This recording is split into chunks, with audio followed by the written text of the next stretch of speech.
suis un cinéaste quand même Moi, je suis présent. Je suis présent. Je suis pas en dehors de mon pays. Je suis pas en dehors de l'Afrique. Parce qu'il y a beaucoup de cinéastes quand même qui sont africains et qui sont en dehors de leur pays et qui font des films sur l'Afrique. Il y en a beaucoup. Et maintenant, je suis quand même indulgent. Parce qu'avant, je ne comprenais pas. Je les écoutais. Je ne comprenais pas. Mais là, maintenant, je suis plus indulgent et je le laisse. C'est comme s'ils font du show, un show. Alors, donc, je crois que les tonalités, les écoutes. Vous savez, moi, je me confronte aux moustiques tous les jours. Hein. Quand vraiment je parle des moustiques, je sais ce que j'ai dit. Je ne vais pas me baser sur mon enfance pour parler des moustiques. J'en parle aujourd'hui.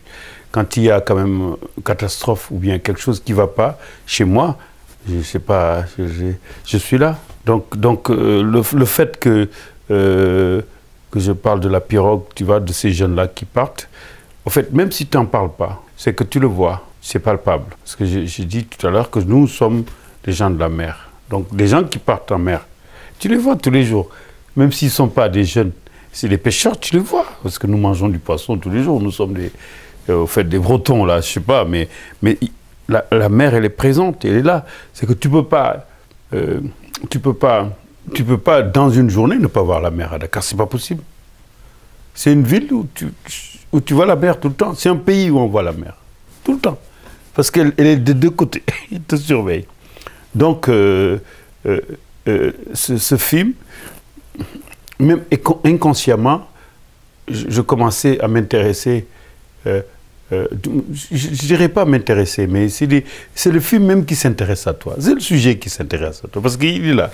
Et donc, je suis allé voir un jour un peintre, pas peintre, un peintre, les gens qui peignent les voitures, là. Je suis allé le voir parce que j'avais besoin de peindre ma voiture. Moi, je change beaucoup de couleurs de mes voitures. Et on m'a fait part que, au fait, le peintre était parti, qu'il n'était pas là. J'ai attendu 2 mois, là. Après, je suis repassé, et je l'ai vu. Je lui ai demandé où est-ce qu'il était. Il m'avait dit qu'il avait fait ce voyage en pirogue et qu'il était revenu. Et bien, je l'ai invité à la maison, et puis il m'a raconté en détail. Mais on a fait une nuit blanche, une vraie nuit blanche. Je crois qu'on a fini vers 6 h du matin. Tous les détails, je lui posais des questions, le truc. Ce dont je m'étais rendu compte, c'est que c'est des gens qui se préparent pour ne pas bouger pendant 7 jours. Ils ne bougent pas. Ils font tout pour... Il m'a dit qu'il s'était préparé, il mangeait des biscuits toute la semaine pour ne pas aller aux toilettes. Il s'entraînait de toute manière comment ne pas aller aux toilettes et s'asseoir. Et quand il m'a raconté l'histoire là, moi j'avais pris des notes. Et quand il est parti, moi j'en avais fait un poème que j'ai gardé. Parce que comme que c'est un sujet qu'on avait vraiment... On avait beaucoup fait des films, des documentaires. Parce que vous savez aussi en Afrique, très souvent, quand il y a un malheur, on profite vraiment. Tout le monde, les plumes, les journalistes. C'est comme si on consomme. On le consomme pour... Et puis pour moi, je l'avais écrit comme ça. Je me disais, bon, je le garde. Et un jour, il y a... Mais c'est même pas un jour, parce que Eric Nevé, le producteur, moi j'étais le président du Fonds Image. Il m'écoutait. Il m'écoutait, il voyait comment je défendais des films, comment j'argumentais. Et puis, en étant le président, j'écoutais tous les membres, parce qu'il faisait membre. Il était membre il siégeait quoi, avec moi. Mais moi, je les écoutais plus qu'ils m'écoutent, parce que en étant président, j'étais le dernier à parler. Et je me rendais compte de la cinématographie de tout le monde, ce que tout le monde détenait. Alors, il est venu une fois chez moi. Ça se passait à Paris, hein, quand il m'écoutait. Il est venu une fois à la maison. Mais tu sais, moi, je suis très jaloux de chez moi. J'aime pas que les gens viennent voir. Et quand il est venu, effectivement, j'avais compris pourquoi je devenais jaloux, parce que je voyais que ce mec, il voulait voir qui j'étais, comment je vivais. Et au fait, ma femme avait compris, elle est partie, elle n'est pas restée. Elle a entendu les dialogues, tout ça, elle n'est pas restée. Elle m'a dit, moi je me tiens. Effectivement, quand il est venu, et puis il m'a parlé de ce sujet en me disant, je voudrais bien que tu écrives. Et puis moi, je lui ai lu le poème. Il dit, tu sais, je vais te lire quelque chose. Quand il a parlé du sujet, je dis, attends. Et je l'ai lu, ce sujet-là. Et en fait, il m'a dit, mais alors, qu'est-ce que tu en penses? Moi, je dis, moi je n'ai pas envie de faire ça. Là, j'en ai fait un poème, je le garde. Il est revenu. Il est revenu une fois, deux fois, et puis après 3 fois. Puis il m'a dit, j'aimerais bien quand même que tu écrives. J'ai dit non. Va voir Abbas. Abbas Jones, en fait, c'est un grand écrivain sénégalais. Et donc, le producteur est allé quand même voir Abbas. Et je crois 6 mois après, il est revenu avec un scénario d'Abbas. Et puis bon, je trouvais que c'était pas solide. Il y avait quand même quelque chose, mais il n'y avait pas de moelle, c'était pas solide. Là, je l'ai dit, mais moi, ça quand même, c'est un scénario qui ne me concerne pas. Il concerne un peuple, une jeunesse.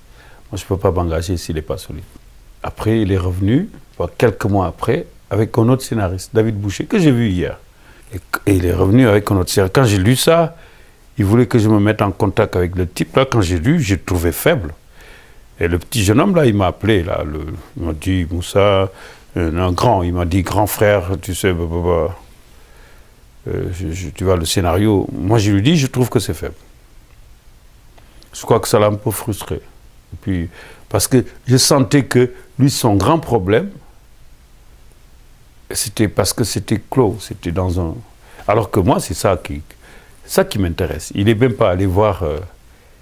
ils ne sont pas allés voir 5x5. Parce que moi, j'avais quand même ce travail-là, je l'avais fait. Et dans un de mes films TGV, et puis je l'avais fait déjà. Ils ne se sont pas référés, ils se sont individualisés sur ça. Et puis après, quelque temps après, le scénario est revenu avec le nom d'Eric et puis avec un autre nom de quelqu'un. J'ai regardé et j'ai vu que ça avait vraiment évolué. Et je dis à Eric, ok, je suis d'accord de faire le film, mais il y a beaucoup de choses à changer. Je crois qu'il m'enregistrait. Parce qu'on parlait avec Skype. Quand je commençais à dire une chose, il me dit non, attends, répète. Et puis je répétais, et puis bon, voilà. Et puis le scénario commençait à changer.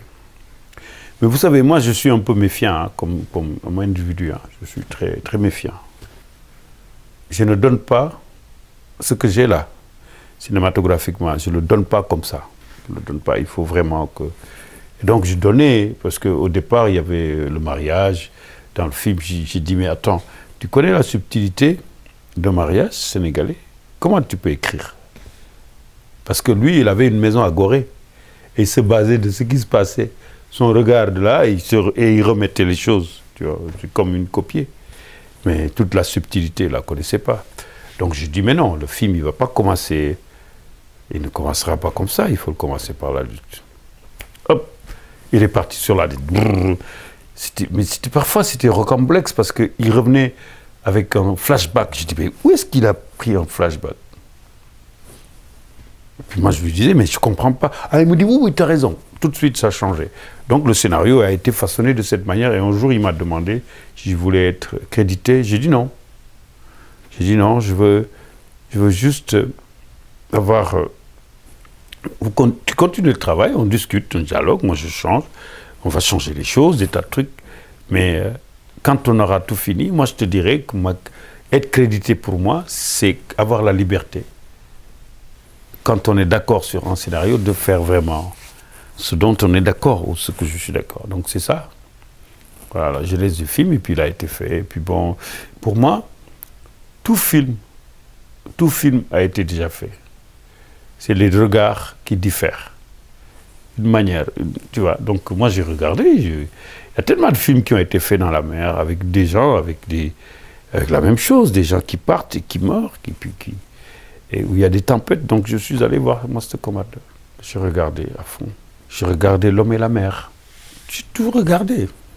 et puis de cette manière, moi je trouvais que, parce que vous savez que le cinéma quand même, il est universel. Hein. Il se fait d'une manière avec peut-être des studios et d'une autre manière, nous en Afrique, on a des studios en plein air, pas comme... Parce que j'ai regardé le making-of de Master Commander. Je me suis rendu compte que Nous n'avons pas d'Eva, de trucs, mais nous avons des... En Afrique, vous savez, nous avons des studios. Effectivement, j'étais dans des studios, je leur ai dit, voilà. Je les ai appelés un jour, j'ai dit, venez voir. Le film va se faire facilement. Et il s'est fait facilement, vraiment.